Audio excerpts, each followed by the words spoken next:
मध्यरात्रीची भीषण आग, जोगनगुड्यात 3 कुटुंबांचे संसार राखे, राजे अंबरीशराव आत्राम यांची तात्काळ मदतीची धाव। आपण पाहत आहात GD न्यूज, बातमी म्हणजे थेट वास्तव। जोगनगुडा, उमानूर अहेरी। अहेरी तालुक्यातील जोगनगुडा, उमानूर येथे मध्यरात्री लागलेल्या भीषण आगीत 3 कुटुंबांचा संसार अक्षरशः राखेत मिसळला। या घटनेमुळे संपूर्ण परिसरात हळहळ व्यक्त होत आहे। धान्य, कपडे, भांडी, रोख रक्कम आणि घरातील सर्व संसारोपयोगी साहित्य आगीत जळून खाक झाले।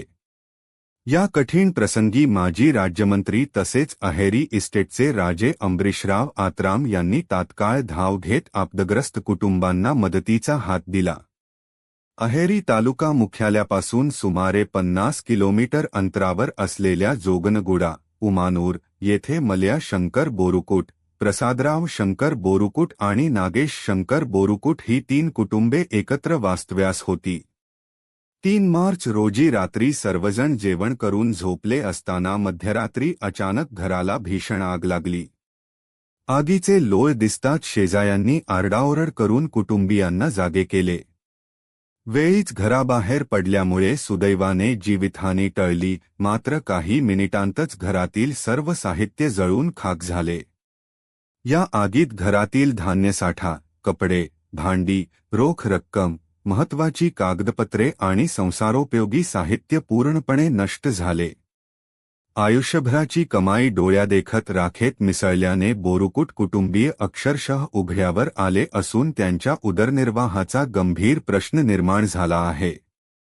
घटनेची माहिती मिळताच माजी राज्यमंत्री राजे अंबरीशराव आत्राम यांनी क्षणाचाही विलंब न करता भाजप तालुका अध्यक्ष विकास तोडसाम आणि उपाध्यक्ष संजय अलोने यांच्या मार्फत तात्काळ आर्थिक मदत पाठविली।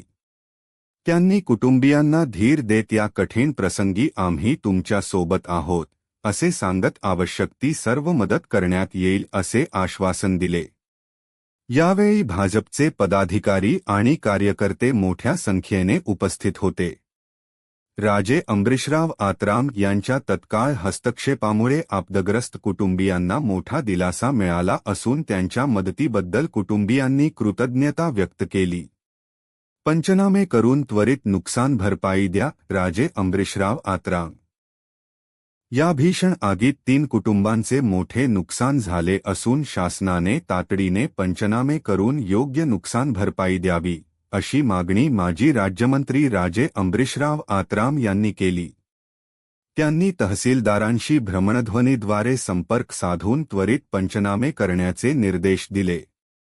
आपण पाहत आहात GD न्यूज, बातमी म्हणजे थेट वास्तव।